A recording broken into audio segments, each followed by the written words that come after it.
Hello, good morning. आवाज आ रही है सबको? Good morning sir. Okay, let us start. We have completed 2 applications of dimensional analysis. Yes, homework किया है? कल जो दिया था homework? Yes sir. आंसर मिल गया? Yes sir.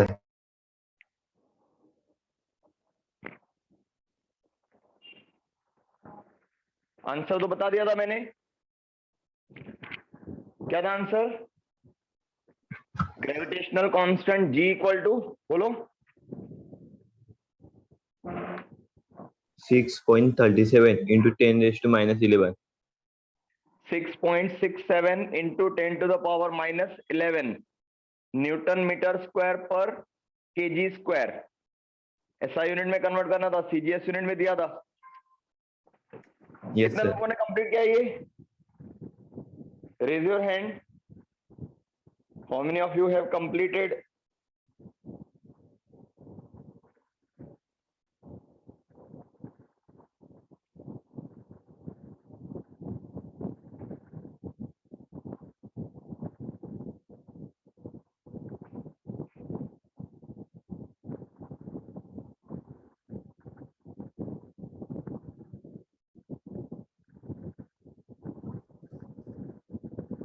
यस।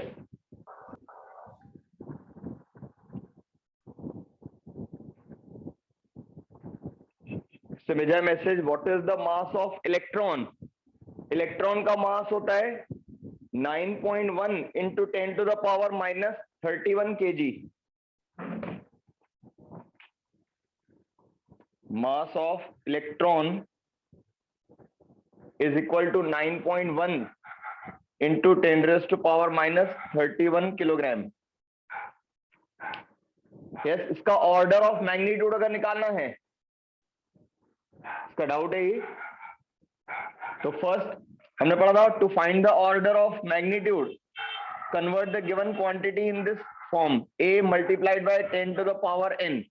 अब ये उसी फॉर्म में है, but the value of a should be greater than और equal to 0.5 but less than 5। अब ये वैल्यू 9.1 है, मतलब ग्रेटर देन 5 है, तो ये डेसिमल पॉइंट इधर शिफ्ट करना है, तो ये आएगा 0.91 और 10 रेज़ टू पावर हो जाएगा माइनस 30। नाउ ये स्टैंडर्ड फॉर्म में है a multiplied by 10 to the power n, where a का वैल्यू है 0.91, मतलब greater than 0.5 and less than 5। तो ऑर्डर ऑफ मैग्नीट्यूड कितना आएगा? माइनस 30, और ऑर्डर आएगा 10 raise to minus 30। Order equal to 10 raise to minus 30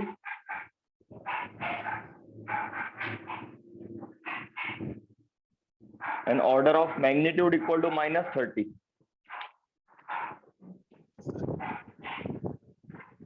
ये जिसका डाउट है, ये लिखा है मैंने यहाँ पे, मास of electron, it is a constant value.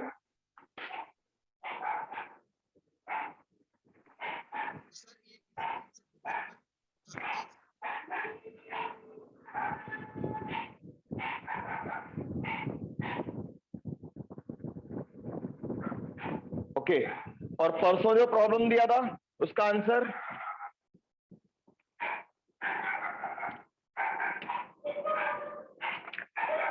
A, B और सी तीन क्वांटिटीज के डायमेंशंस फाइंड आउट करने थे।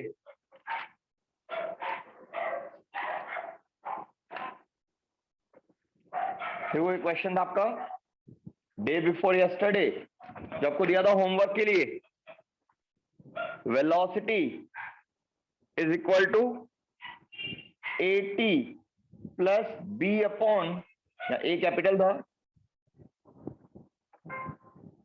AT plus B upon T plus C, where A, B, C are constant, then dimensions of A, B, C are। अब इसमें हमने principle of homogeneous dimensions पढ़ा था। अब यहां पे देखो, time interval T plus C दिया हुआ है, मतलब C is added to time, और मैंने बताया था concept addition or subtraction of only similar quantities is possible. तो C is added in the time interval. इसका मतलब क्या हुआ?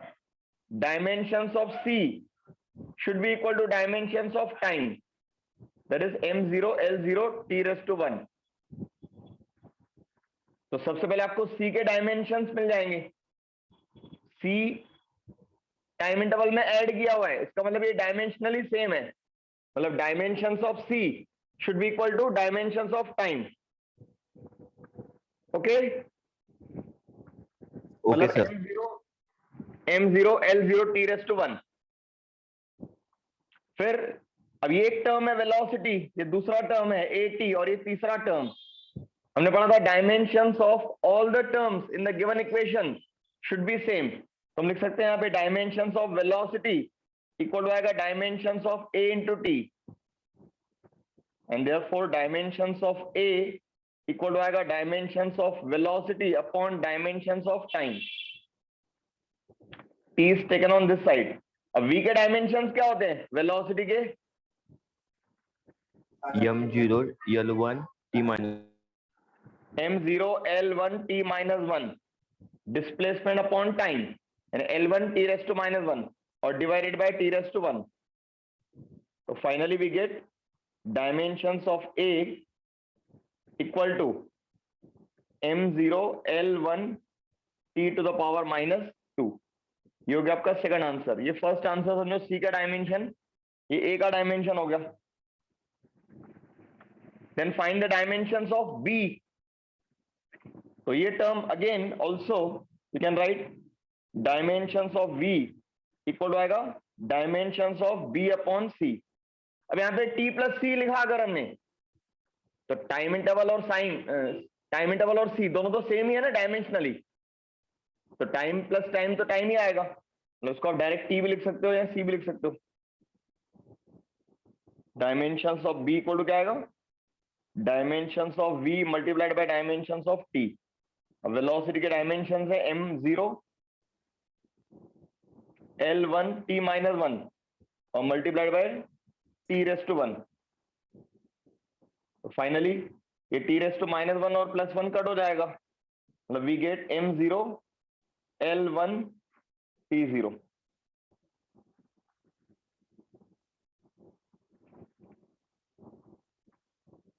देखो c कौन सा फिजिकल क्वांटिटी है? टाइम इंटरवल है. a क्या है? एक्सीलरेशन है.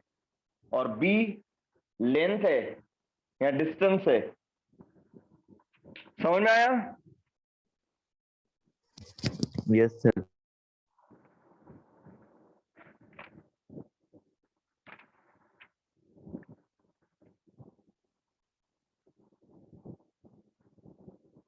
From the dimension we can identify the type of the quantity also.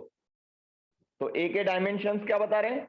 It is acceleration l1 t raised to minus 2. लो इसका यूनिट आएगा. समटाइम आपको यूनिट पूछा रहता है. अब समझो आपको अगर इसी क्वेश्चन में यूनिट्स पूछे, units of the A B C, तो a का यूनिट क्या आएगा?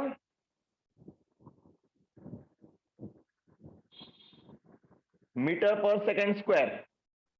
c का यूनिट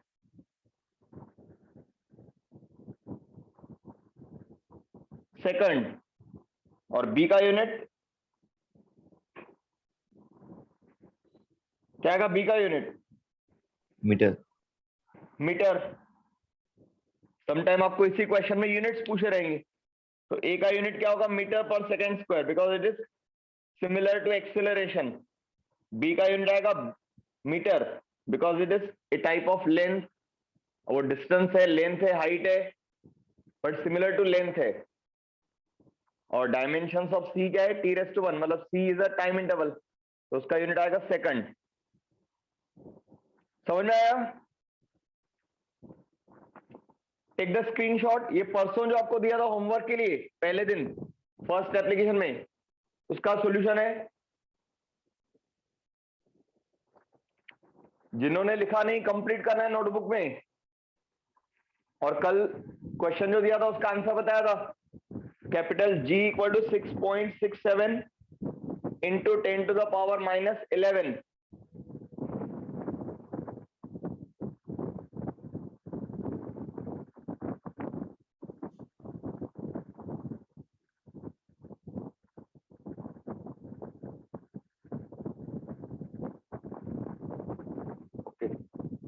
अच्छा आंसर भेजा है, सही है आंसर ए बी सी का। ओके यस, और कोई डाउट है इसमें, दो एप्लीकेशंस में? ठीक है।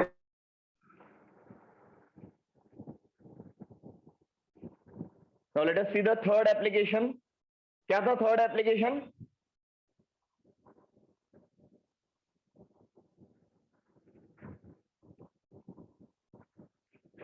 Yes, third application of dimensions क्या लिखा था?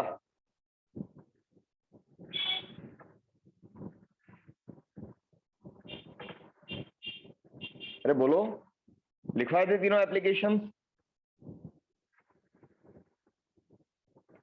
फर्स्ट पढ़ा था हमने, to verify the truth of given physical equation, means if any physical equation is given we can check whether it is dimensionally correct और नॉट। सेकंड एप्लीकेशन पढ़ा था हमने, टू फाइंड या to convert the physical quantity from one system of units into other. And third application is to derive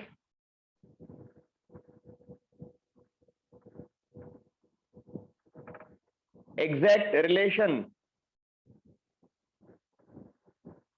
between different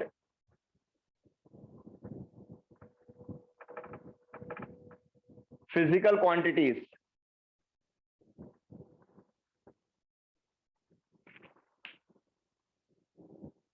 To derive exact relation between different physical quantities. Now suppose हमें दिया हुआ है कि एक physical quantity है जो दूसरे दो या तीन क्वांटिटीज पर डिपेंड करता है, देन उसका एग्जैक्ट रिलेशन क्या होगा, एग्जैक्ट फॉर्मूला क्या होगा, ये हम डिराइव कर सकते हैं।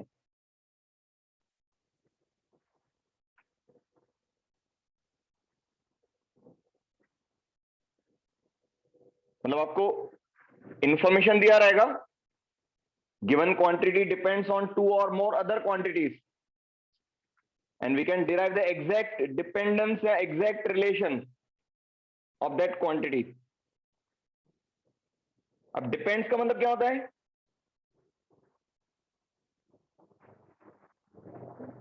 सपोज आपको दिया हुआ है kinetic energy of your body depends on mass and speed of object, तो इसका मतलब क्या हुआ?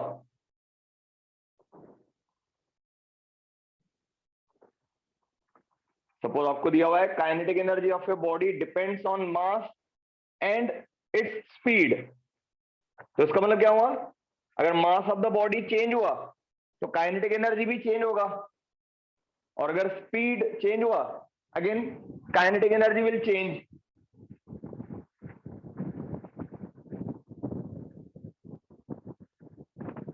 मास और स्पीड पर डिपेंड करता है काइनेटिक एनर्जी, इसका मतलब अगर मास का वैल्यू चेंज हुआ, मास of the body changes, kinetic energy will also change. अगर स्पीड चेंज हुआ तो अगेन काइनेटिक एनर्जी चेंज होगा, बट कितना चेंज होगा?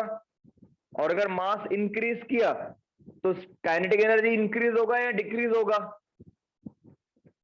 तो ये तभी बता सकते हैं जब हमें एग्जैक्ट पावर्स मालूम हो। जैसे मैथमेटिक्स में आपको अगर दिया हुआ है x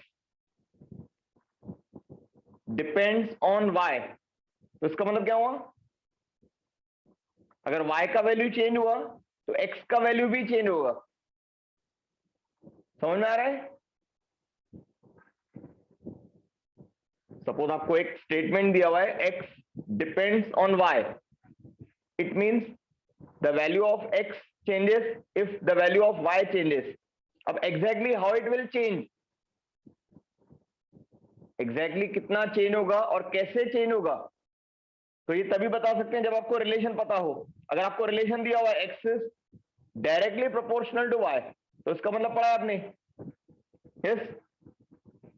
अगर x और y में रिलेशन ऐसा दिया हुआ है आपको, यहाँ पे पावर 1 है, यहाँ पे भी पावर 1 है, तो इसको बोलते हैं हम x is linearly proportional to y।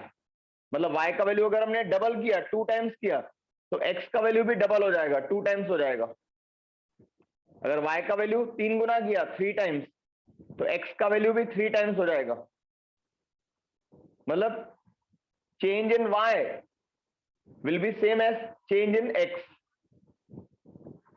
जितना y का वैल्यू चेंज होगा उतना ही x का वैल्यू चेंज होगा, और उसी डायरेक्शन में, मतलब y इंक्रीज हुआ तो x भी इंक्रीज होगा, और y डिक्रीज हुआ तो x भी डिक्रीज होगा। बट अगर रिलेशन ऐसा दिया हुआ है x is proportional to y raise to minus y, या इसको ऐसे लिखते हैं हम, x is proportional to 1/y। ये पहला केस हो गया, ये दूसरा केस। अब यहाँ पे रिलेशन देखो कैसा हुआ, इसको क्या बोलते हैं मैथ्स में? Inversely proportional. Inversely proportional. इसका मीनिंग क्या होता है? अगर y का वैल्यू आपने डबल किया 2 टाइम्स, तो x का वैल्यू कितना हो जाएगा? 1/2, यानी आधा हो जाएगा।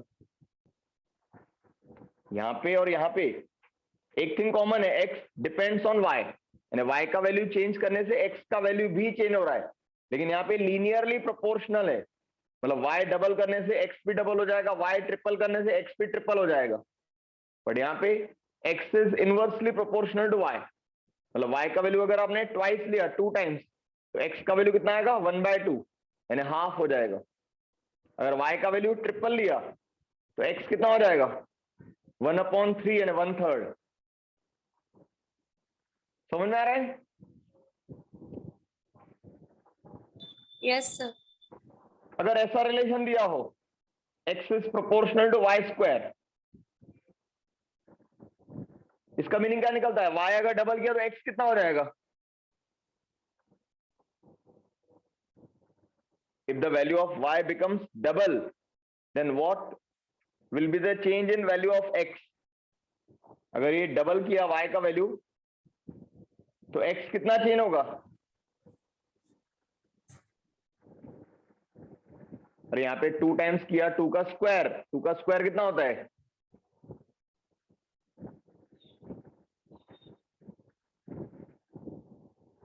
अरे बोलो ना, 2 का स्क्वायर कितना होता है? 4 means if the value of y becomes double, यानी 2 टाइम्स, तो x का वैल्यू कितना होगा? 2 का स्क्वायर यानी 4 टाइम्स। समझो अगर आपको ऐसे दिया हो x proportional to y cube, तो यहाँ पे रिलेशन क्या आएगा? अगर y का वैल्यू डबल किया तो x का वैल्यू कितना होगा? 2�3, मतलब 8 टाइम्स। मतलब in short what I am trying to say, x depends on y। ये हो गया आपका जनरल स्टेटमेंट। आपको दिया है x डिपेंड्स ऑन y, मतलब अगर y का वैल्यू चेंज हुआ तो x का वैल्यू भी चेंज होगा, लेकिन कितना चेंज होगा? इंक्रीज होगा या डिक्रीज होगा? ये तभी बता सकते हैं जब हमें एग्जैक्ट पावर्स पता हो। अब यहाँ पे देखो पावर 1 है, इसका मतलब ये लीनियरली प्रोपोर्शनल हुआ। x proportional to y raise to -1 है, नेगेटिव पावर है, मतलब इनवर्सली प्रोपोर्शनल हुआ। फिर अगर y का पावर 2 है, इसका मतलब y का वैल्यू डबल करने से x का वैल्यू 4 गुना हो रहा है, मतलब increase in x will be more than that of y। x का वैल्यू फास्टर इंक्रीज हो रहा है, y डबल किया तो x कितना हो गया? 4 गुना। y ट्रिपल किया तो x कितना हो जाएगा? बोलो, ये रिलेशन के हिसाब से अगर y ट्रिपल किया 3 टाइम्स, तो x कितना इंक्रीज होगा?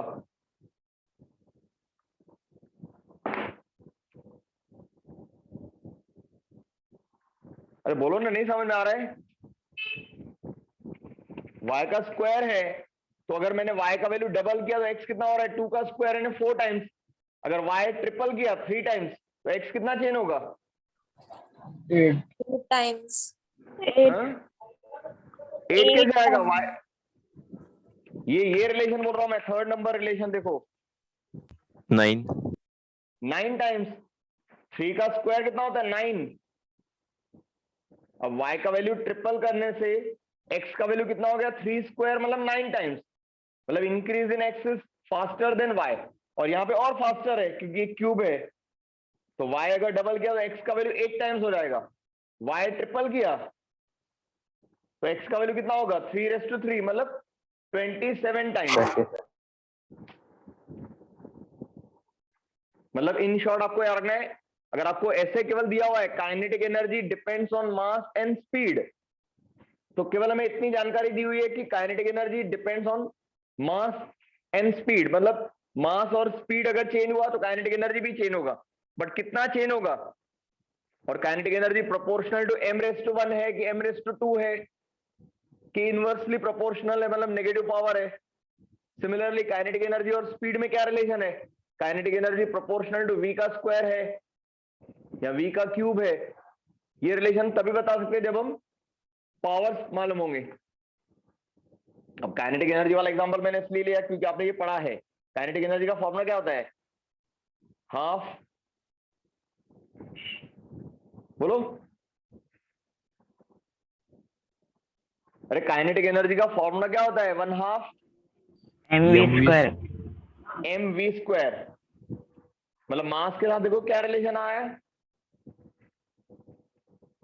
Linearly proportional. और स्पीड के साथ क्या रिलेशन आया, ये इस टाइप का है, x proportional to Y square. यानी स्पीड डबल करने से काइनेटिक एनर्जी कितना होगा? 4 गुना, 4 टाइम्स। लेकिन मास डबल करने से काइनेटिक एनर्जी भी डबल हो जाएगा। अब ये रिलेशन तो आपने पढ़ा है, ये हम डिराइव करेंगे हम यूजिंग डायमेंशनल मेथड। लेकिन ऐसा कोई रिलेशन जो आपने पढ़ा नहीं है, आपको केवल इतना दिया है, सपोज आपको दिया है force acting on the body in circular motion depends on mass, speed and radius. तो हम एग्जैक्ट रिलेशन बता सकते हैं कि फोर्स पर कैसे डिपेंड करेगा, सॉरी मास पर कैसे डिपेंड करेगा फोर्स। मतलब उसका पावर कितना होगा मास का? 1 होगा, -1 होगा, 2 होगा, क्यूब होगा। ठीक है, तो this is the third application, very important. Right on. ये एग्जांपल समझेंगे हम पहले काइनेटिक एनर्जी वाला, ये ऑलरेडी पढ़ा है हमने। To derive exact relation between different physical quantities. Right on, example लिखो। तो आपको ये दिया हुआ है kinetic energy of body depends on its mass m and speed v.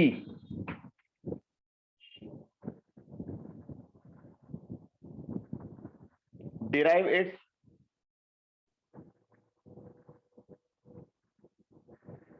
exact formula. Suppose ऐसा क्वेश्चन आपको दिया रहता है,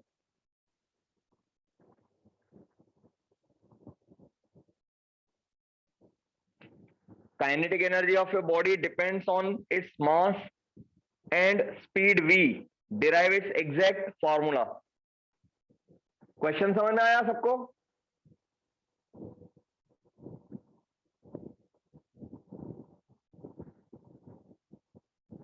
अरे रिप्लाई करते जाना है।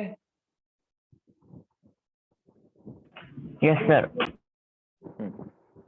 अब देखो ये जो डेटा दिया है kinetic energy depends on mass and speed, इसको मैथमेटिकली क्या लिखेंगे हम? Kinetic energy depends on mass, मतलब kinetic energy is proportional to mass. But कैसे डिपेंड करता है ये हमें मालूम नहीं है, तो हम एज्यूम करेंगे kinetic energy is proportional to m raise to certain power x and kinetic energy depends on speed, मतलब kinetic energy is proportional to v raise to certain power y। Therefore ये दोनों मिलाकर लिखेंगे हम kinetic energy proportional to m raise to power x multiplied by v raise to power y। और फिर ये proportionality sign हटा दो, कांस्टेंट k लिख दो, m raise to x v raise to y, call this equation as 1। मतलब ये जो आपको डेटा दिया था kinetic energy of the body depends on mass and speed, इसको मैथमेटिकली ऐसे लिखना है, kinetic energy proportional to m raise to power x। हमें एग्जैक्ट पावर बताना है ना, इतना तो दिया है कि डिपेंड्स ऑन मास, लेकिन वो मास का पावर कितना है? 1 है, मतलब लीनियरली प्रोपोर्शनल हुआ। -1 आया मतलब इनवर्सली प्रोपोर्शनल हो गया। तो हमें एग्जैक्ट रिलेशन बताना है, डिपेंडेंस दिया हुआ है but we have to find exact dependence, how kinetic energy depends on mass and speed. तो मास का पावर x और वेलोसिटी का पावर v लेना है, और हमें x और y का वैल्यू निकालना है। x and y are the powers which are to be determined.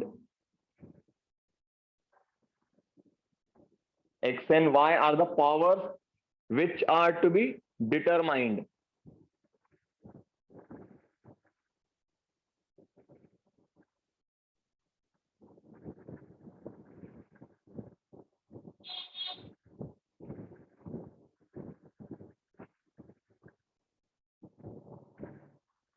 अब कैसे निकालेंगे हम? अगेन यहाँ पे पहला वाला जो कंसेप्ट हमने पढ़ा था पहले एप्लीकेशन में वो लिखना है। अब यहाँ पे ये दो टर्म्स है तो डायमेंशनली इक्वल होने चाहिए, तो सबके डायमेंशंस लिखो, उसको इक्वेट करो। Down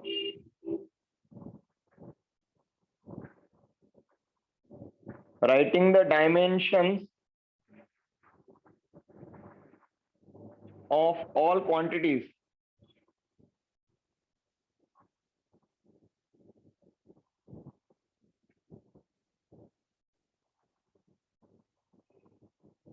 on both sides of the equation we get.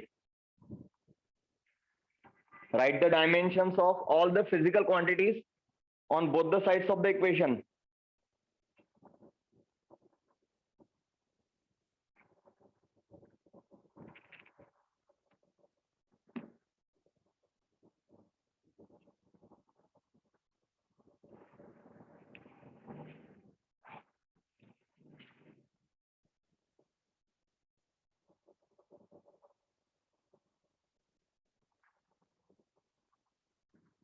Yes बोलो, काइनेटिक एनर्जी के डायमेंशंस क्या होते हैं?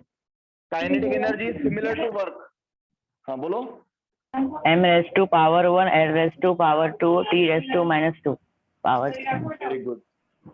m raised to power 1 l raised to power 2 t raised to power minus 2 और k कांस्टेंट है, कांस्टेंट इज डायमेंशन लेस, मतलब without dimension, तो k को एज इट इज लिखना है, इट हैज नो डायमेंशन। फिर m का पावर क्या होता है, या m का डायमेंशन m raised to 1। मास खुद एक फंडामेंटल क्वांटिटी है, उसका डायमेंशन होगा m raised to 1 और उसका पावर x जो हमें निकालना है। वेलोसिटी, वेलोसिटी का डायमेंशन, अरे केतन पाटिल आपका माइक ऑफ कर दो।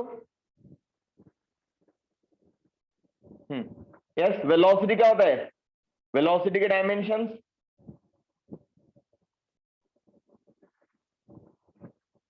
बोलो। m0 l1 t minus 1 m0 l1 t minus 1 और उसका पावर क्या है? y, यहाँ पे लिखा है मैंने y है। अब इसको सिंप्लीफाई करो, लेफ्ट हैंड साइड में है m raised to 1 l raised to 2 t raised to minus 2 और राइट हैंड साइड में आएगा। अब देखो यहाँ पे m raised to 1 into x, तो टोटल पावर कितना हो जाएगा? m raised to x, power का पावर यानी पावर्स मल्टीप्लाई होंगे, तो 1 into x मतलब m का पावर आएगा x। यहाँ पे m का पावर है 0, 0 into y 0 हो जाएगा और l का पावर आएगा 1 into y मतलब y और t का पावर -1 into y मतलब -y।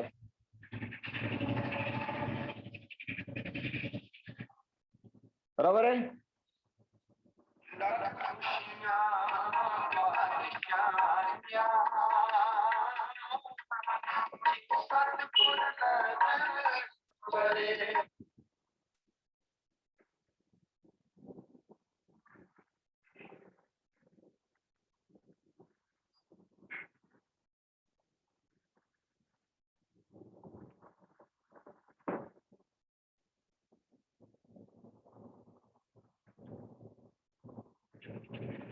हो गया?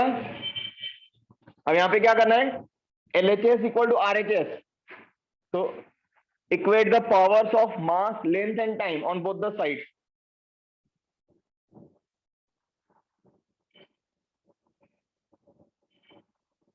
Equating the powers of mass, length and time.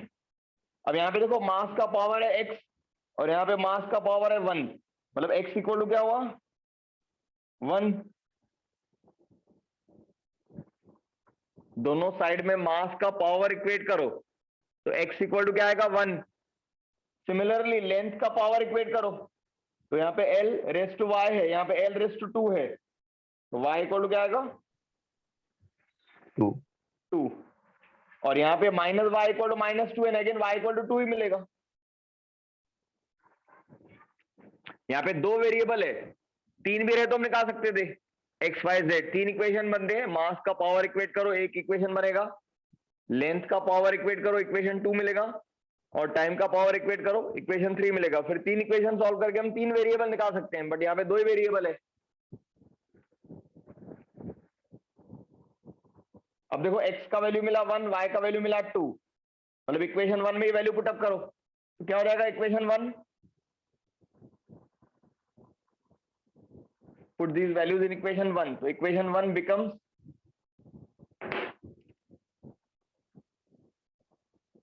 therefore equation 1 will be kinetic energy equal to आएगा k और m रेस टू 1 और v का क्या आएगा square.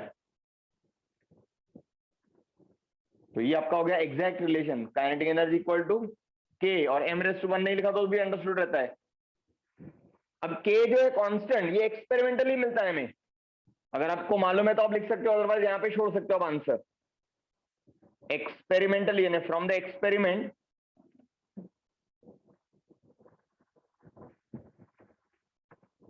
it is found that k equal होता है half and therefore kinetic energy equal होगा half m v square. आपको कांस्टेंट वैल्यू मालूम है तो लिखना है, अदरवाइज नहीं लिखना है। मेन आपको यहाँ पे एक्सपेक्टेड होगा ये पावर्स आपने सही कैलकुलेट करने, तो m का पावर आया 1, v का पावर आया 2, मतलब kinetic energy linearly proportional to mass और directly proportional to square of speed है, यानी मास डबल करने से काइनेटिक एनर्जी भी डबल होगा, बट स्पीड अगर डबल हुआ तो काइनेटिक एनर्जी 4 टाइम्स हो जाएगा 2 का स्क्वायर। आया समझ में? Yes, sir.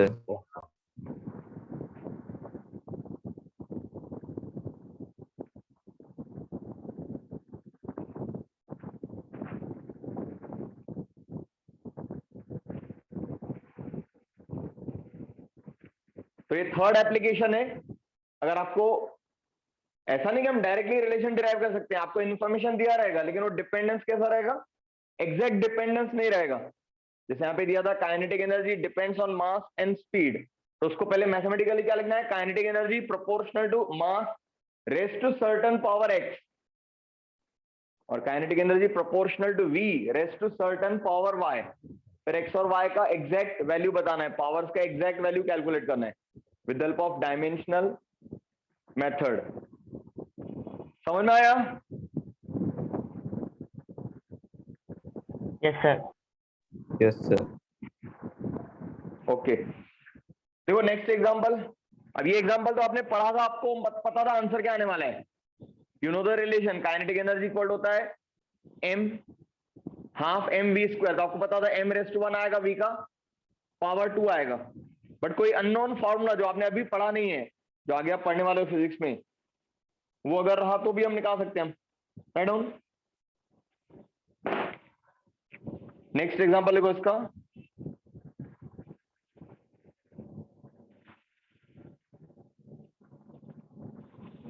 Time period of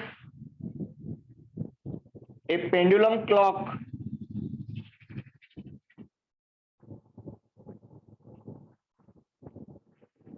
depends on its length L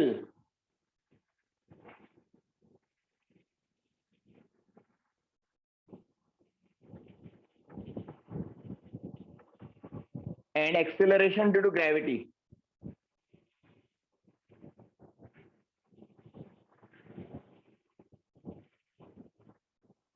Derive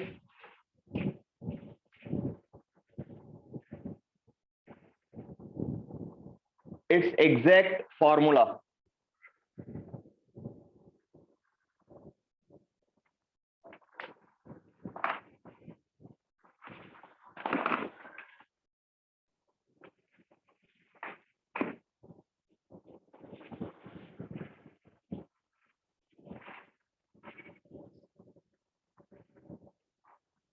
Write this question. Suppose एक पेंडुलम क्लॉक है, you have seen the pendulum clock, इस टाइप का अरेंजमेंट होता है। फिजिक्स में इसको हम कहते हैं pendulum. This metal sphere is called as bob. अब इसको अगर हमने एक बार पुल किया,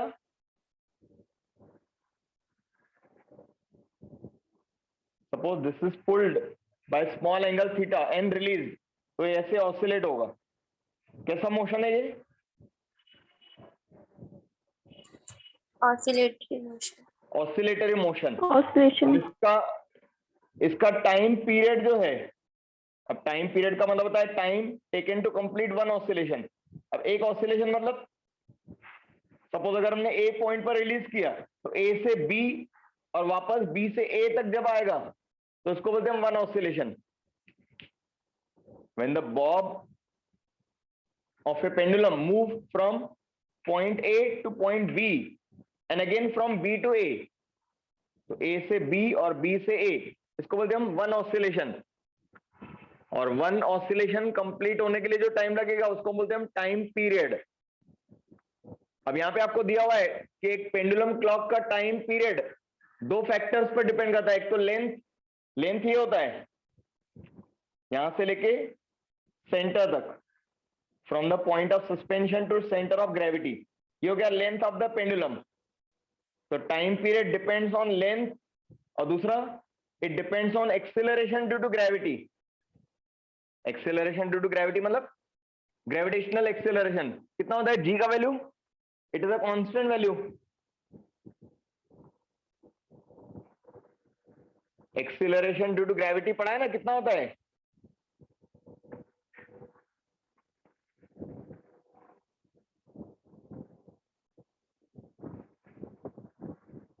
यस चेतन बोलो। 6.67 into 10 raised to minus 11 Newton meter square kg square. That is the value of capital G. It is gravitational constant. ये स्मॉल g है, एक्सीलरेशन ड्यू टू ग्रेविटी। ये आपने पहले से पढ़ा है, वो कैपिटल G तो मैंने अभी बताया आपको। 9th में आपने पढ़ा एक्सीलरेशन ड्यू टू ग्रेविटी कितना होता है अर्थ पर, 9.8 9.8, 9.8 मीटर पर second square. Capital G is a gravitational constant और small g acceleration due to gravity. किसी भी बॉडी का जब वेट निकालते हैं तो वेट कैसे निकालते हैं हम, mg। अगर मास है 10 kg तो वेट कितना होगा, 98 न्यूटन। 10 मल्टीप्लाइड बाय 9.8 लेते हैं हम, पढ़ा है ना ये? Yes, sir. तो यहाँ पे आपको दिया हुआ है time period of a simple pendulum, मतलब time taken to complete one oscillation depends on length and acceleration due to gravity. अब एग्जैक्ट फॉर्मूला डिराइव करना है हमें, राइट ऑन। अब पहले जो डेटा दिया हुआ है इसको मैथमेटिकली कैसे लिखेंगे, टाइम पीरियड को हम कैपिटल टी से दिखाते हैं। तो time period depends on length, मतलब टी प्रोपोर्शनल टू एल, लेकिन कितना कैसे डिपेंड कर रहा है ये नहीं मालूम है, तो पावर हम लेंगे एक्स। फिर पावर 1 भी हो सकता है, -1 भी हो सकता है, 2 भी हो सकता है, -2 भी हो सकता है, कोई और भी वैल्यू हो सकता है। तो time period depends on L, ऐसे लिखना है। And also time period depends on acceleration due to gravity. इसका पावर नहीं मालूम तो हम y लिखेंगे। फिर ये दोनों कंबाइन करके एक साथ लिखेंगे, t proportional to l raise to x और g raise to y, and therefore t equal आएगा some constant k l raise to x into g raise to y। Let us call this equation as 1। सबसे important ये step है। आप गलती क्या करते हो, आप लिख देते हो ऐसे। अगर आपने ऐसे लिख दिया तो आपने रिलेशन तो बता दिया, फिर डिराइव क्या करोगे, आप लिखते हो t proportional to l, t proportional to g। तो आपने पावर तो 1 1 बता दिया, मतलब आपने तो बता दिया ना रिलेशन। हमें एग्जैक्ट रिलेशन बताना है, मतलब x और y अननोन है, वो हम डिराइव करेंगे हम। तो time depends on length, but how it depends ये नहीं मालूम है, तो उसको लिखेंगे हम time period proportional to length raise to power x, और time period proportional to g raise to power y, और फिर कंबाइन करके ये मिलेगा इक्वेशन 1। लिख लिया यहां तक?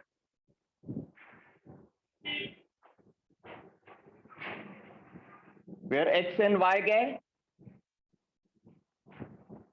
Powers which are to be determined. Powers है जिनके वैल्यू हमें निकालने हैं। अब नेक्स्ट स्टेप क्या है आपका?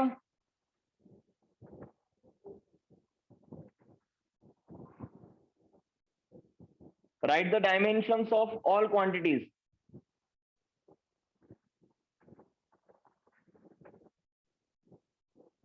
इन इक्वेशन 1 तो टाइम पीरियड के डायमेंशन लिखो, लेंथ के डायमेंशन लिखो, एक्सेलरेशन ड्यू टू ग्रेविटी के डायमेंशन लिखो। No doubt these are the applications of dimensions. आपको डायमेंशन याद होने चाहिए। अगर एक भी डायमेंशन गलत लिखा तो आपका आंसर गलत हो जाएगा। यस, टाइम पीरियड के डायमेंशन क्या होंगे?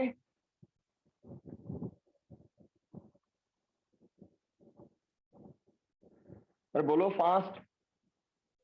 It is a time period मतलब time taken to complete one oscillation, है तो टाइम ही ना। तो डायमेंशंस क्या होंगे? m0 l0 t1 m0 l0 t1। देखो मैंने आपको बताया था कि वेलोसिटी कोई भी हो तो वेलोसिटी वेलोसिटी ही होता है, आगे उसके पहले कुछ और टर्म दिया है, या वेलोसिटी ऑफ लाइट दिया है, वेलोसिटी ऑफ साउंड दिया है, तो उससे कोई फर्क नहीं पड़ता है।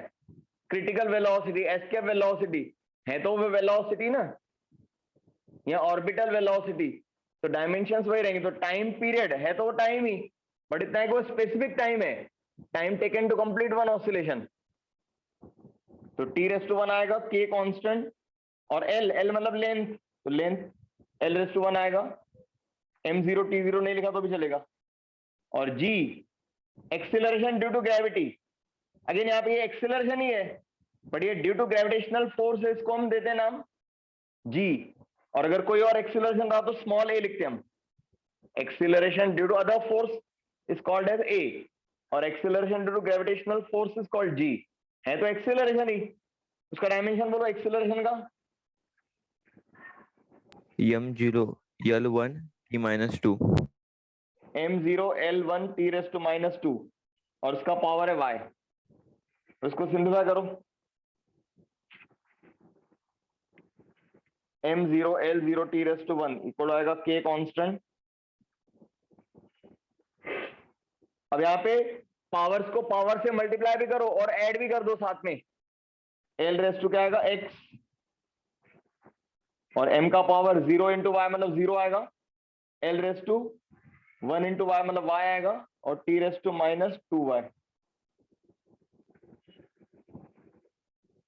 अब यहाँ पे m⁻⁴ l का टोटल पावर कितना हो जाएगा? यहाँ पे x है, यहाँ पे y है, तो टोटल पावर हो जाएगा x प्लस y, और t का पावर आएगा -2y।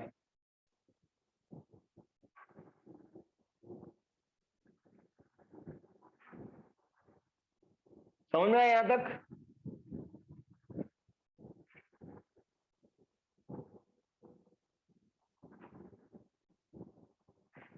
अरे समझ में आया कि नहीं? Yes, sir. yes sir बार बार मैं बोल रहा हूँ, पहले आपको जो मैंने 15 क्वांटिटीज के डायमेंशंस लिखवाए थे वो सब आपके लर्न होने चाहिए, क्योंकि आपको जो भी फॉर्मूला डिराइव करना है उसमें कहीं फोर्स होगा, कहीं पर वर्क होगा, कहीं एनर्जी होगा, कहीं स्पीड होगा, कहीं एक्सेलरेशन होगा, कहीं पर मोमेंटम होगा, तो आपको ये डायमेंशंस याद होने चाहिए, तभी आप इक्वेशन में डायमेंशन पुटअप करके सिंप्लीफाई कर सकते हो। अरे माइक ऑफ कर दो, किसका माइक ऑन हो गया है?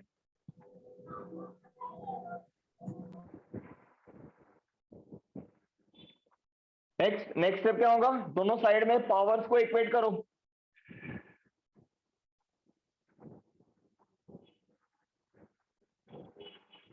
Equating the powers of mass, length and time on both sides.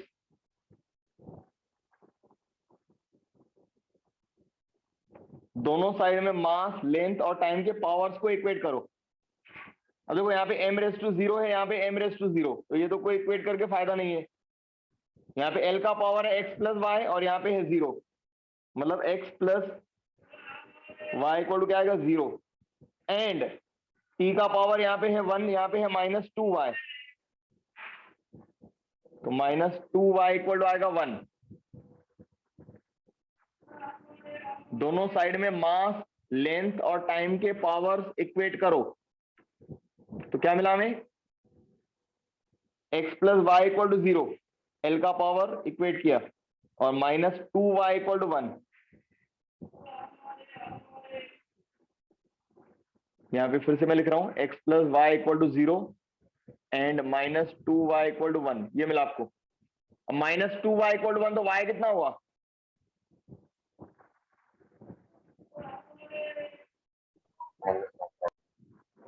-1/2। दोनों साइड में माइनस मल्टीप्लाई कर दो तो ये 2y इक्वल टू -1 हो जाएगा, y इक्वल टू -1/2।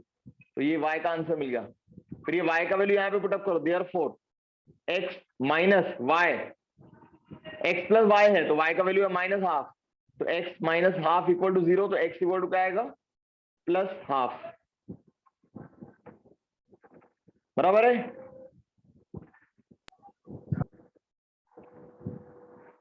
ये समझ में आ रहा है? Yes sir. x का वैल्यू मिला +½ y का वैल्यू मिला -½ अभी इक्वेशन 1 में पुटअप करो। यहाँ पे आंसर छोड़ नहीं देना, हमें टाइम पीरियड का वैल्यू पूछा था, टाइम पीरियड का फॉर्मूला पूछा था। x और y तो हमने एज्यूम किया है, तो x और y का वैल्यू पुटअप करके सॉल्व करना है, तो यहाँ पे छोड़ दोगे तो आंसर गलत हो जाएगा, मतलब कंप्लीट नहीं होगा। Therefore equation 1 becomes t equal to k constant और l रेज टू ½ और g रेज टू -½ अब पावर हाफ को क्या बोलते हैं हम? हाफ पावर मतलब क्या होता है, कोई बता सकता है? Square root. तो l रेज टू ½ है, नहीं हो जाएगा √l, और ये g का पावर -½ है, मतलब इसको लिखेंगे 1/√g, बराबर है।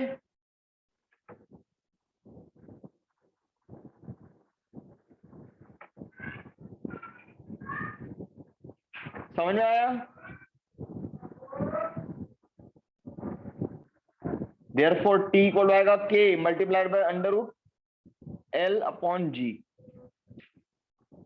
और k कांस्टेंट है, कांस्टेंट हमें मालूम नहीं, ये रिलेशन आपने अभी पढ़ा नहीं है तो उसको एज इट इज रहने दो। 12th में ये रिलेशन डिराइव करेंगे हम।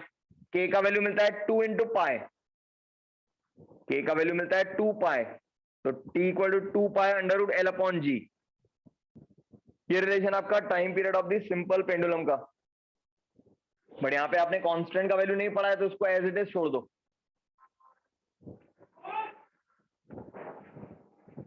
समझ में आया? Yes, sir. Yes, sir. तो आपको इंफॉर्मेशन दिया रहेगा कि given physical quantity depends on 2 और मोर अदर क्वांटिटीज। तो आपको क्या करना है, given quantity proportional to that quantity raise to power x, raise to y, raise to z, 3 quantities हम डिराइव कर सकते हैं। इसका ड्रॉबैक है लेकिन एक, अगर 3 से ज्यादा वेरिएबल रहे तो उसका रिलेशन डिराइव नहीं कर सकते। कोई ऐसा क्वांटिटी है जो 4 फैक्टर्स पर डिपेंड करता है, लेकिन यहाँ पे हमारे पास तो पावर 3 ही है ना, मास का, लेंथ का और टाइम का। मास, लेंथ और टाइम का पावर, तो 3 वेरिएबल निकाल सकते हैं हम, x, y, z या a, b, c, जो भी आप एज्यूम करोगे। तो ये इसका ड्रॉबैक है। Second drawback, the value of k cannot be determined, it is determined from the experimental method. k का वैल्यू हमें यहां से नहीं मिलता है, k का वैल्यू कहां से मिलेगा? एक्सपेरिमेंट परफॉर्म करके। Value of k can be determined using experiments. तो ये दूसरा ड्रॉबैक है इसका। एक होमवर्क लिखो, घर से सॉल्व करके आना है।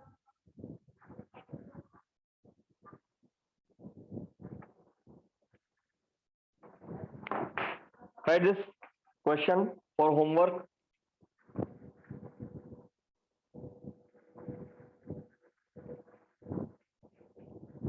In circular motion,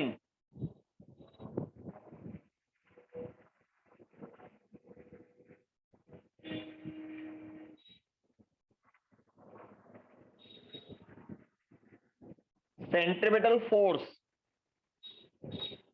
अगेन यहाँ पे नाम है सेंट्रीपिटल फोर्स। सेंट्रीपिटल मतलब क्या होता है आपको पता नहीं है तो कोई भी फर्क नहीं पड़ेगा, यहाँ पे है तो ये फोर्स ही, तो फोर्स के डायमेंशन ही लिखने हैं। सर्कुलर मोशन में जो फोर्स होता है along the radius towards the centre, उसको बोलते हैं हम सेंट्रीपिटल फोर्स। तो in circular motion centripetal force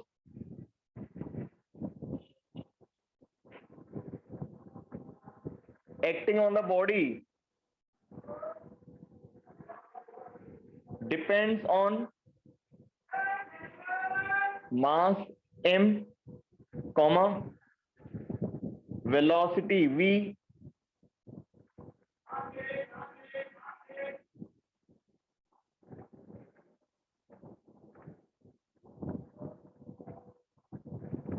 and the radius of circle r. Derive its exact formula.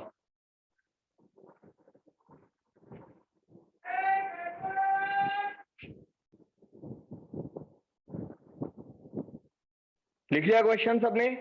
In circular motion, जब कोई ऑब्जेक्ट सर्कल में रिवॉल्व होता है, जैसे अर्थ रिवॉल्विंग अराउंड द सन या electron revolving around the nucleus in the atom, तो जब कोई ऑब्जेक्ट सर्कल में घूमता है तो उस पर एक फोर्स लगता है, उसको हम बोलते हैं सेंट्रीपिटल फोर्स। और ये सेंट्रीपिटल फोर्स 3 फैक्टर्स पर डिपेंड करता है, मास of the body m, velocity of the body v and the radius of circle r। इसको बता सकता है इक्वेशन 1 क्या बनेगा? ये जो डेटा आपको दिया हुआ है इसको इंटरप्रेट करके आप लिखोगे तो इक्वेशन 1 मिलेगा। इक्वेशन 1 क्या होगा?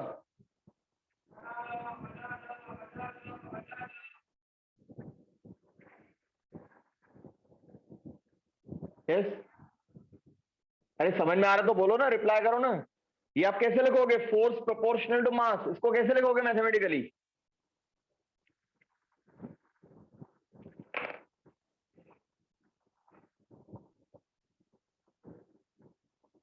हेलो सर mx lx और t माइनस x। टी कहां से आ गया, एम कहां से आ गया? मैं आपको बोल रहा हूँ ये जो सेंटेंस है इसको मैथमेटिकली लिखना है। फोर्स डिपेंड्स ऑन मास, मतलब इसको आप लिखोगे, यही तो आपको समझा रहा हूं मैं बार बार। फोर्स डिपेंड्स, डिपेंड्स मतलब मैथमेटिकली क्या होता है? प्रोपोर्शनल है। किससे प्रोपोर्शनल है? मास से। बट कैसे प्रोपोर्शनल है नहीं मालूम है तो उसको पावर एक्स लिखना है। Force directly proportional to mass मतलब f proportional to m raise to x. Directly proportional to velocity मतलब multiplied by v raise to power y आएगा। पहले अलग अलग लिखो फिर एक साथ लिखना है। डायरेक्टली प्रोपोर्शनल टू रेडियस लेकिन उसका पावर है जेड समझो, तो मतलब पहला इक्वेशन आपका आएगा F equal to K M raise to X V raise to Y और आर रेस टू जेड। ये आएगा आपका equation 1। Try to understand, concept समझना है, मेथड भी समझना है। मैथमेटिक्स पढ़ा आपने बेसिक। प्रोपोर्शनल है मतलब यहाँ पे डिपेंड्स, तो force depends on mass velocity and radius, मतलब इसको क्या लिखेंगे? F equal to constant K M raise to X V raise to Y R raise to Z. फिर सबके डायमेंशंस लिखने हैं और इधर जो डायमेंशंस उनको ऐड भी करना है। अगर इसमें भी मास है, इसमें भी मास टर्म है, इसमें भी मास टर्म है, तो ऐड हो जाएंगे तीनों का term. Mass raise to power 0 plus X plus Y भी हो सकता है, एक्स प्लस वाई भी आ सकता है, केवल वाई भी आ सकता है, केवल एक्स भी आ सकता है। ठीक है, आएगा भी सॉल्व करने आगे। Yes sir. X Y Z के वैल्यू हम कल देखेंगे। हम कल ये फॉर्मूला वेरीफाई करेंगे हम, तो ये खुद सॉल्व करना है, कंप्लीट करना है, तो कल डिस्कस करेंगे हम। और एक बार नोट्स थोड़ा रीड करना है। देखो रिमेंबर वन थिंग, फिजिक्स आपका थोड़ा सा डेरिवेशन मैथमेटिकल सब्जेक्ट है, तो आपको डेली थोड़ा सा रिवाइज करके आना है। और इस चैप्टर में डायमेंशंस जितने हमने लिखे थे ना 15 क्वांटिटीज के डायमेंशन, वो लर्न होने चाहिए। कितने लोगों को याद है अभी? अगर कोई फिजिकल क्वांटिटी के डायमेंशन पूछे तो आप बता सकते हो। 15 क्वांटिटीज का जो लिस्ट बनाया था हमने, कम से कम उतने याद रखो आप, तो उसमें से आप कोई दूसरे डायमेंशन निकाल सकते हो एट एनी टाइम। और अगर वो डायमेंशंस लर्न नहीं है तो एप्लीकेशन में आपका गलती होगी, उसमें एक भी डायमेंशन गलत लिख दिया फोर्स का या वेलोसिटी का, तो आंसर विल बी रॉन्ग। और यहाँ पे एक आंसर ना रॉन्ग नहीं होगा, सब गलत हो जाएंगे, एक्स वाई जेड सबके पावर्स गलत हो जाएंगे। ठीक है,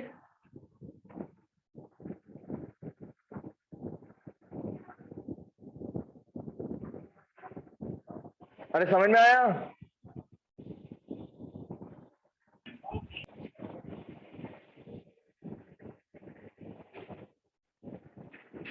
यस सर। ठीक है, कल कंटिन्यू करेंगे हम, ये कल कंप्लीट करके आना है। Okay, you can leave now.